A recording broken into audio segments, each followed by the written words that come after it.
Alors bonjour à toutes et à tous. On a peu l'occasion de se saluer les uns et les autres, tous. Et on est heureux d'être avec vous ce matin. Alors c'est vrai que ce culte s'insère dans un week-end et on a pensé que le thème de ce message pourrait aussi compléter le thème du week-end. Et comme vous l'avez vu sur le memento, nous sommes dans un temps où on se pose des questions, on recherche quelle est notre identité. Découvrir et vivre notre identité, et ça semble quelque chose de basique, ça semble quelque chose de tout à fait naturel. On sait qui on est, je m'appelle Paul-Henri Chevalet, je suis né le XXX à Montreux, etc. Donc on pense qu'on sait qui on est. Et finalement, on découvre avec le temps, les années, qu'il y a des choses qui nous heurtent, il y a des choses qui ne sont pas si claires que ça. Notre identité vis-à-vis de Dieu n'est pas si limpide que ça. On se pose des questions sur Dieu. Est-ce que Dieu peut vraiment être mon Père? Est-ce que Dieu m'aime vraiment? Est-ce que Dieu a une destinée pour moi? Toutes sortes de questions qui se posent dans nos vies. Et ces séminaires, on en est au deuxième volet, il y en aura un troisième au mois d'octobre. Eh bien, on veut essayer de comprendre cette réalité, mais surtout laisser Dieu toucher des domaines de nos vies qui ont besoin d'être remis et restaurés. Alors ce matin, eh bien, il faut que tout le monde puisse avoir son compte. Ceux qui étaient là déjà depuis vendredi soir et puis qui seront là encore cet après-midi, mais pour tous ceux qui sont là au culte. Et j'ai eu cette pensée, dit, mais finalement, pourquoi sommes-nous créés? Pourquoi Dieu a choisi de créer Adam et Ève? Et je pense que c'est une question qu'on se pose, mais finalement, on fait quoi sur cette terre? Quel est le but? Quelle est la raison de ma vie? Quelle est la raison d'être dans l'existence? Alors, lorsqu'on était éloigné de Dieu, eh bien, ces questions étaient existentielles. Et puis on a trouvé le Seigneur et ça a donné un but dans nos vies. Mais malgré tout, on se dit, mais Seigneur, je sers à quoi? Pourquoi suis-je là? Quel est le but que tu as pour ma vie? Et on a tous un but spécifique, mais je crois qu'on a tous un même but. Dieu nous a tous créés avec un même but. Et je trouve qu'Isabelle a été grandement inspirée dans les choix de ces chants de louange ce matin. On a beaucoup parlé de relations, on a parlé d'intimité. Les paroles que le Seigneur a données ont attrait à cette relation, à cette intimité avec Dieu. Eh bien, c'est vrai. Le but pour lequel Dieu t'a créé, Dieu m'a créé, c'est pour être en intimité avec lui. C'est le but essentiel, c'est le but premier pour lequel Dieu a mis ou a créé l'humanité, Dieu a créé Adam, parce qu'il voulait être en intimité avec lui, il voulait être en relation avec lui. Et Dieu qui est omniscient, qui sait absolument tout, il avait déjà prévu le mariage de son Fils avec l'épouse que nous sommes, à laquelle nous appartenons. Il avait déjà ce but. Dieu a tout pensé avant la création et il a fait tout en sorte, il s'est donné les moyens pour que son but s'accomplisse.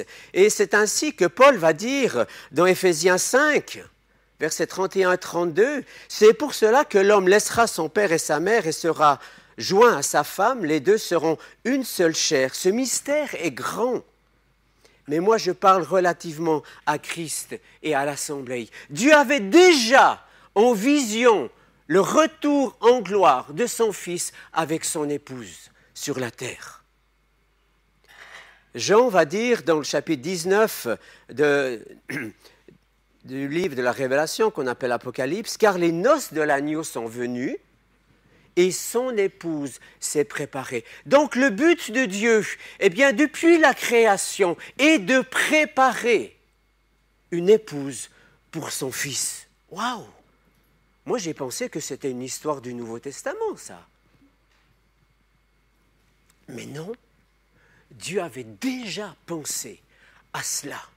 Dieu avait déjà prévu cela. Et il s'est dit, eh bien, on va mettre un homme qui va être comme un prototype, qui va être un initiateur et qui va amener une multitude pour que mon fils ait une épouse sans tache ni rides, comme le déclare Paul. Donc le principe conducteur du Père au travers de l'histoire est de lever et de préparer une épouse pour son bien-aimé. Voilà pourquoi tu ou je ai été créé, pour devenir ou faire partie de l'épouse que le Père prépare pour son Fils. Donc ça nous donne une raison d'être. Nous sommes l'épouse en préparation pour les noces avec le Fils de Dieu, le Roi des rois. Et c'est intéressant que la Genèse, si vous lisez Genèse 1, Genèse 2, vous l'avez partagé dans l'étude biblique, il y a une image prophétique de l'épouse qui révèle que Dieu a conçu l'esprit humain pour une relation d'intimité avec lui. Et Dieu s'est investi entièrement dans cette création pour que cette création soit en contact avec lui. Quand vous lisez les récits de la Genèse, eh bien, on se rend compte qu'il y avait une relation profonde entre Dieu et Adam et Ève. Il y avait une relation, il y avait une intimité. Ils se rencontraient dans le jardin, ils se parlaient. Il y avait une relation profonde. Ils étaient comme un. Est-ce qu'on peut dire qu'ils étaient mariés? Non, mais il y avait vraiment une relation d'intimité ensemble. Et puis Genèse 2, eh bien, nous montre que Dieu a mis à côté d'Adam Ève. Ce n'est pas le fait que Adam était un pauvre gars paumé et qu'il lui fallait une épouse pour lui donner sa raison d'être. Non, mais c'est une image prophétique du mariage, de ce mariage que Dieu prépare entre l'épouse et son fils. Et Dieu met en place de manière physique avec Adam et Ève, je parle là avant la chute, de cette expression, de cette image, de cette beauté du mariage, de cette beauté, de cette relation d'intimité. Excusez-moi l'expression, Dieu ne pensait pas relation sexuelle. Dieu pensait d'abord relation d'intimité, se connaître, vivre ensemble, se découvrir, s'apprécier, se respecter, se compléter. Et on se rend compte aujourd'hui qu'on est bien loin, malheureusement, de ce modèle initial que Dieu a initié dans le jardin.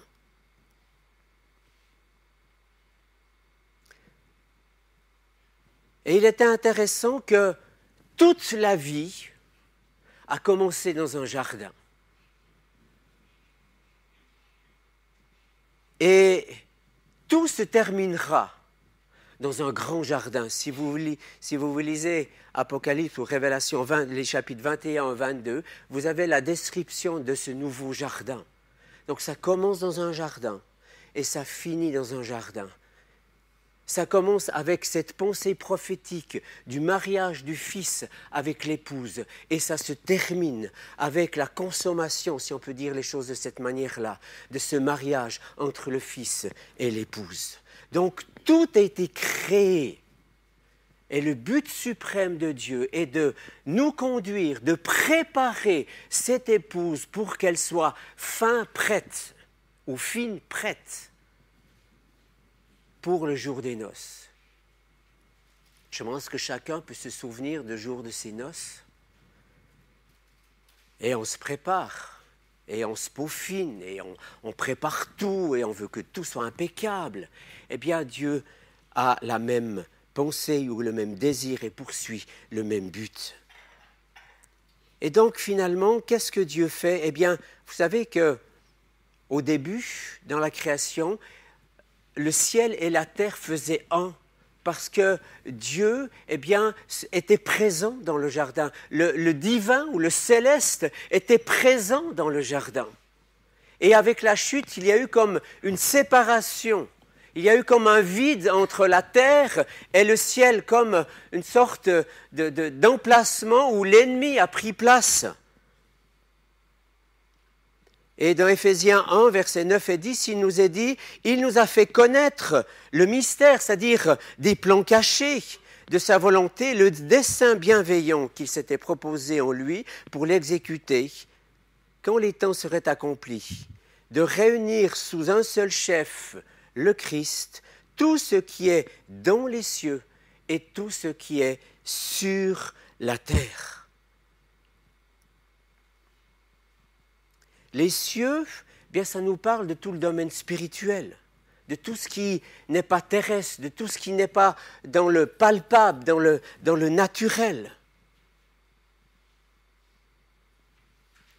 Et puis, la terre, eh bien, c'est là où on est, c'est palpable, c'est visible, c'est concret. Et Dieu veut réunir ces deux réalités. Et lorsque on rencontre Dieu, eh bien, il y a déjà une réconciliation. Parce que qu'est-ce qui vous habite? Le Saint-Esprit. Est-ce que le Saint-Esprit fait partie de la sphère terrestre ou fait partie de la sphère céleste? N'est-ce pas une partie du ciel, n'est-ce pas le ciel qui descend et qui vient nous habiter, qui vient nous apporter ces réalités célestes dans notre propre vie naturelle. Et on vit déjà comme, je dirais, un prémisse de l'accomplissement de ce verset d'Éphésiens, où Dieu est en train de réconcilier, de ramener ensemble ce qui est du ciel sur la terre. Et c'est ce que Dieu veut faire dans ou pour la fin des temps. On a entendu cette prière, oui, Christ revient et revient bientôt. Et cette réalité de cette réunification du ciel et de la terre est à notre porte. Mais nous vivons déjà les prémices. Et Dieu est en train, Dieu a déposé quelque chose du ciel en nous, quelque chose de lui en nous pour que nous puissions être à même de rencontrer ou de faire partie de cette épouse qui va rencontrer son époux. Donc, Dieu poursuit un but inlassablement, c'est de nous attirer à lui. Pas seulement pour que nous soyons sauvés, ça c'est déjà magnifique, c'est un cadeau, c'est immérité. Et d'avoir la conviction que mes péchés soient pardonnés, c'est quelque chose d'extraordinaire. Mais ce n'est pas le seul but. Ça fait partie du cadeau, ou ça fait partie du plan de Dieu. Mais le plan suprême de Dieu, ou ce que Dieu cherche, ce que Dieu désire au-delà, ou au travers du salut, au travers du pardon de nos péchés, c'est de nous attirer près de son cœur. On a chanté cette profonde attente, cette profonde détermination de David, dans ce chant qui dit « Je voudrais habiter tous les jours dans ta maison ». C'était l'aspiration profonde de David au psaume 27, verset 4. Et lisez tout ce psaume 27, il est extraordinaire. David a organisé sa vie alors qu'il était roi, alors qu'il avait des responsabilités royales, qu'il avait un royaume à gouverner, qu'il y avait des frontières à étendre, etc. Il a organisé sa vie, il a organisé sa royauté en fonction d'être en intimité avec l'Éternel. Et je crois que, ça c'est la petite parenthèse, je crois que le mode de gouvernement royal de David est un modèle. Parce qu'il a d'abord cherché l'intimité, et dans cette intimité, il a reçu les clés de Dieu pour régner sur son peuple et amener la présence de l'Éternel sur son peuple au travers de qui il était. Donc, le but profond que Dieu poursuit, c'est de t'attirer vers son cœur. Oui, nous connaissons Dieu. Et on le disait durant ce week-end, on peut avoir la tête remplie de la connaissance. On peut connaître les 66 livres de la parole par cœur, ce qui n'est pas mon cas, est loin de l'être. Mais ça ne fait pas de moi un être intime avec l'auteur du livre. Je connais juste ses écrits. Et si je veux connaître l'auteur du livre, eh bien, il faut que j'aille chez l'auteur. Ses écrits vont me donner des informations sur qui est l'auteur. Mais Dieu nous attire près de son cœur parce qu'il veut que nous le connaissions dans l'intimité du cœur. Il veut que nous le connaissions personnellement. Il veut que nous le connaissions profondément. Et on était encouragés à avancer dans ce processus parce que Dieu est tellement grand. Je ne sais pas si nous vivions 1000 ans, si nous réussirions à la 990e année de dire maintenant, je connais mon Créateur. Il est bien plus grand que ça. Donc, dans une vie de, soyons généreux, 100 ans, on ne va pas arriver au bout. Donc il y a un chemin et Dieu nous encourage et Dieu nous attire. Et c'est comme ce qu'il faut dire, c'est comme un chemin de montagne. Comme Isabelle le disait, on arrive à un point, ouah, c'est beau. Mais on sait que plus haut, c'est plus beau. Donc il y a quelque chose qui nous tire en avant. Parce qu'on sait, plus on monte, plus la vue est belle. Plus il y a de montagnes plus basses. Donc plus je monte, bon, on ne va pas parler de l'Everest, qui est quand même très haut, mais restons suisses ou restons européens avec nos montagnes moyennes. C'est comme ça, plus je goûte à la présence de Dieu, plus j'ai envie de plus de cette présence. Et je crois que c'est le but pour lequel Dieu t'a mis au monde, Dieu t'a désiré. Et en reconnaissant ce but, en reconnaissant cette destinée qui t'appartient,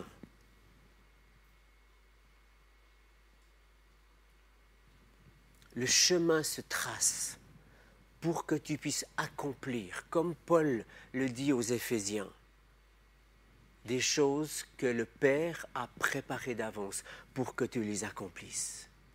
Mais parfois, nous, on met la charrue avant les bœufs. On veut savoir demain, sans trop se préoccuper parfois de cette qualité relationnelle avec Dieu. Mais je crois que quand tu es en relation avec le Père, quand tu es en relation d'intimité, c'est dans cette relation que tu vas connaître la suite, que tu vas connaître le lendemain, que tu vas connaître de quoi va être le lendemain, parce qu'il y a une communication. Et parfois, on a une fausse image du Père. Alors c'est vrai que quand on est un petit enfant, le Père va dire à son enfant, fais ceci, fais cela, et l'enfant a le droit d'une chose, c'est d'obéir. Il peut se rebeller, mais il risque d'avoir des conséquences. Mais quelle est la relation quand l'enfant grandit, qu'il devient adolescent, qu'il devient jeune ou qu'il devient adulte mature dans la foi et et Jean nous parle de cette maturité dans ses épîtres. Est-ce que Dieu va dire à un adulte spirituel, quelqu'un qui est arrivé à une certaine maturité, fais ceci, fais cela? Oui, il peut le dire. Mais est-ce qu'il n'y a pas dans cette intimité un dialogue? Est-ce qu'on ne va pas partager nos projets avec Dieu? Est-ce que Dieu ne va pas partager ses projets avec toi parce que tu es devenu adulte? Et ce n'est plus fais ceci, fais cela, mais faisons ceci ensemble. Parce que tu es arrivé à une maturité et ça change ma relation. Ce n'est plus une relation, je dirais, purement d'obéissance. Oui, on doit obéissance parce que Dieu est Dieu. Et même s'il devient notre Père, il reste Dieu. Et donc Dieu est souverain, Dieu a droit sur nos vies. Mais ce n'est pas un droit qui pénalise, ce n'est pas un droit qui rabaisse, ce n'est pas un droit qui opprime. C'est un droit qui trouve sa source ou qui a sa source dans cette relation d'amour parce que Dieu t'aime. Et comme on le disait durant ce week-end, un fondamental important pour chacun de nous, c'est d'être convaincu que tu es une créature de Dieu. Et ça, la science a beaucoup de peine à l'accepter. Mais tu es une créature de Dieu parce que c'est marqué dans la parole. Il y a des textes qui sont tellement clairs que l'homme a été créé par Dieu et c'est Dieu qui déclare cela aux prophètes. Ça, c'est une chose. Et la deuxième chose, tu es aimé de Dieu. Ça, c'est un fondamental. Tu n'as rien à faire pour être aimé de Dieu. Mais rien. Mais zéro. Le fait que tu vis, le fait que tu es né sur cette terre, que ce soit en Europe, en Afrique, en Asie ou que sais-je, dans quelque situation sociale ou familiale ou politique, tu es une créature de Dieu et tu es aimé de Dieu. Donc si Dieu te demande quelque chose, et que tu as cette conviction intérieure que tu es aimé de Dieu, eh bien tu vas dire oui. Parce que tu sais que Dieu t'aime et que ce que Dieu te demande n'est pas pour t'opprimer, n'est pas pour t'humilier, n'est pas pour te rabaisser, comme souvent nous pouvons le vivre dans nos existences familiales et sociales. Mais c'est parce qu'il a un plan pour toi et il désire que tu entres dans ce plan. Donc, Dieu est déjà de son côté. Dieu est déjà intime avec toi. L'amour parle d'intimité. Je ne peux pas aimer cette colonne. Je ne peux pas être en intimité avec celle-là. Oui, je pourrais être en intimité. Oh, t'es belle, toi. C'est un peu dur, c'est quand même un peu rigide quand même, je ne peux pas sortir avec. Je ne peux pas me dire, ouais, viens, on va se balader, puis on va causer ensemble. L'amour parle déjà, la définition ou le contenu de l'amour contient l'intimité. Donc du côté de Dieu, il y a l'intimité qui est là en lui. Et maintenant, lui nous invite à entrer dans cette intimité, à accueillir cette intimité, à accueillir son amour. Et combien son amour est grand, combien son amour est beau, combien son amour, il y a un chant qui dit, mais c'est ton amour qui me transforme. Il y a une puissance dans l'amour de Dieu. Et Dieu nous y invite à entrer, pas avec la pointe des pieds, pas avec, attention, qu'est-ce qui va m'arriver? Non, mais parce que je sais que je suis aimé, donc je vais sauter dans ses bras d'amour. Et je vais être en intimité avec lui. Et je suis convaincu que si cette réalité devient de plus en plus ancré ou devient comme un fondement dans notre esprit, dans notre être intérieur, il y a beaucoup de choses qui vont se régler. Je ne veux pas dire que tout va être automatique, non. Mais il y aura une autre compréhension de qui est Dieu. Il y aura une autre approche de qui est Dieu. Et je vais pouvoir m'approcher de Dieu, comme l'auteur de l'Épître aux Hébreux dit, mais approchons-nous avec assurance et par crainte.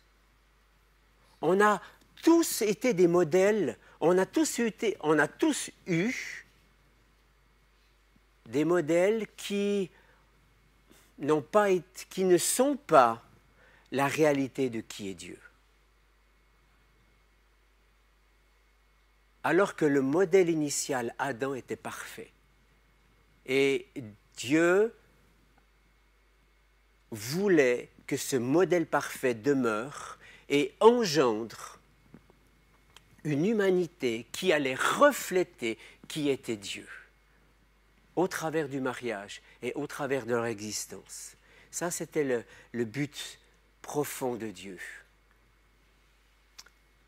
Et on ne peut pas refaire l'histoire, on ne peut pas la refaire d'ailleurs, mais Jésus est venu comme le second Adam. Jésus est venu pour racheter, pour accomplir ce que le premier Adam n'a pas réussi à faire. Adam a raté le coche. Il a raté sa mission, il a abandonné son mandat en participant à la chute. Mais Jésus a passé les mêmes tests qu'Adam et Ève et il a été victorieux dans ces tests au désert. Et il est notre modèle. Et il est le reflet parfait de qui est le Père. Et au travers de lui, nous pouvons retrouver le modèle, la perfection du Père. Et je crois que nous avons tous besoin de retrouver cette perfection du Père. Parce que quelque part, à l'intérieur de nous, il y a une déception, il y a eu des écueils, il y a eu des choses qui n'ont pas été ce qu'elles auraient dû être dans nos parcours. Donc, nous avons été créés pour l'intimité.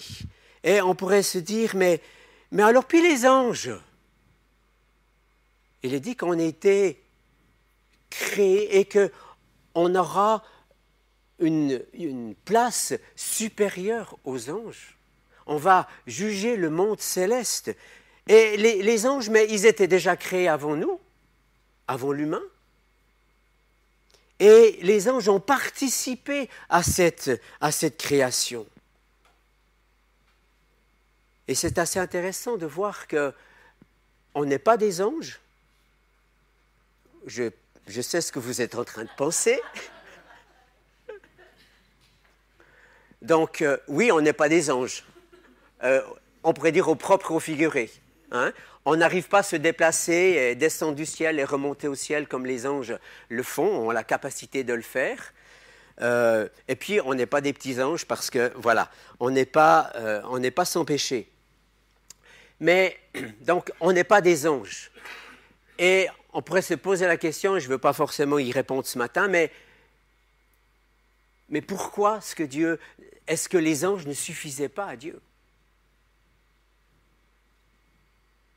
Est-ce que ça ne suffisait pas d'avoir des anges? Et on sait que dans le ciel, il y a des anges qui louent Dieu jour et nuit. Est-ce que ça ne suffit pas? Eh bien non. Dieu te désirait pour être en relation avec toi.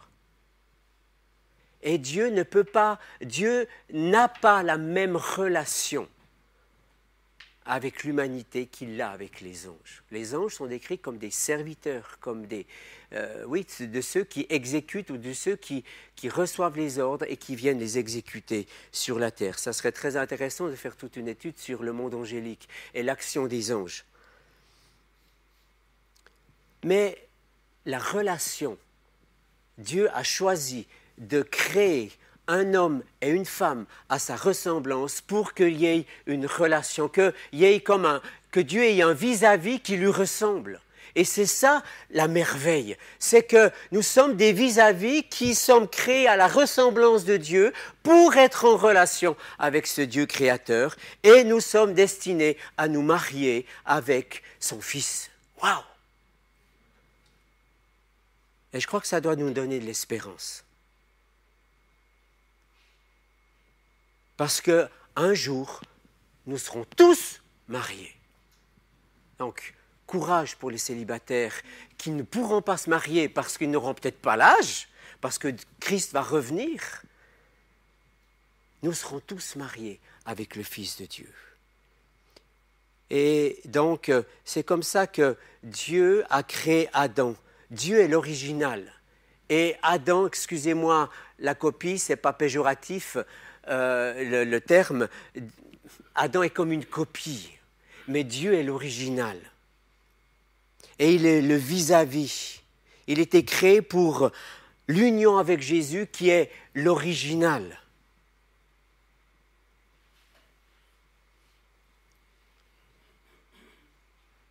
Et on était créé esprit, âme et corps. Notre esprit, eh bien, c'est la capacité unique de recevoir l'Esprit de Dieu ou la vie. Et ça fait référence à cet arbre de vie qui était dans le jardin. C'est l'arbre de la vie qui permettait à Adam et Ève d'être en relation avec Dieu. Donc c'est notre esprit. On n'est pas en relation avec Dieu avec notre tête. On n'est pas en relation avec Dieu avec nos pensées. On n'est pas en relation avec nos émotions. Nos émotions sont le reflet de notre intimité avec Dieu. Nos émotions, eh bien, elles vont exprimer que nous sommes en relation avec Dieu. Mais là où se passe la relation, c'est dans notre esprit. Parce que c'est là que Dieu a fait habiter l'esprit, a donné, a soufflé cet esprit de vie dans Adam. Et c'est là que se passe la vie. C'est là que se passe la relation. Et notre âme, eh bien, elle décode. Elle met aux mots, elle met aux émotions, elle met aux volontés ce qui se passe dans notre esprit. Donc c'est pour ça que l'esprit est important. Nous aurons l'occasion certainement de traiter cette réalité de l'esprit dans un prochain séminaire. Et notre âme, eh bien, c'est les traits de la personnalité, des capacités de Dieu, que nous puissions être en relation avec lui. Donc, l'âme ne vient pas en premier. Souvent, eh bien, dans notre vie, eh bien, c'est l'âme qui veut être devant, qui a des attentes, qui a des exigences. Mais dans l'ordre de Dieu, dans la création de Dieu, c'est l'esprit qui va me dire ce qui est bon et ce qui est mauvais, et mon âme a à se soumettre à cette pensée de l'esprit. Et notre corps, eh bien, ce corps, eh bien, il va être ressuscité. Ah ah, waouh, un corps glorieux. On n'a pas vu Jésus, on ne sait pas comment Jésus est glorifié, mais on sait qu'il est glorifié. Et on aura un corps ressuscité, fait de la même gloire que lui.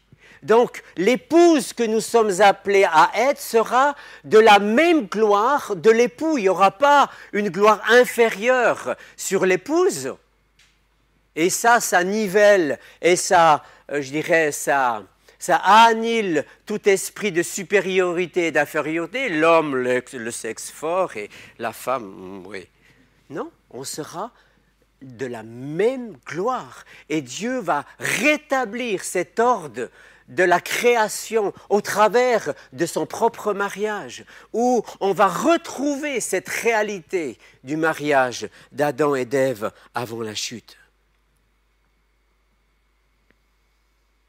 L'épouse, elle sera couronnée de gloire et d'honneur, car elle sera semblable à Jésus pour 50 ans de mariage? 60? L'éternité. Un Jean nous dit, lorsqu'il sera manifesté, donc Jésus, nous serons semblables à lui parce que nous le verrons tel qu'il est. Et dans l'épître de Paul aux Romains, il a aussi prédestiné à être semblable à l'image de son Fils. Et dans l'Apocalypse, au chapitre 3, le vainqueur, je le ferai asseoir avec moi sur son trône. Waouh, quelle espérance, mes amis! Et je crois que cette réalité nous propulse, nous tient debout devant les situations que nous pouvons vivre dans nos propres vies, dans nos propres familles, dans notre entourage, dans notre société qui va mal. Et nous reflétons la lumière comme Simon a prié ce matin. Nous ne sommes pas le soleil, mais nous reflétons la lumière du soleil parce que le soleil nous a éclairés et nous sommes appelés à être ces reflets et c'est ça dont le monde a besoin.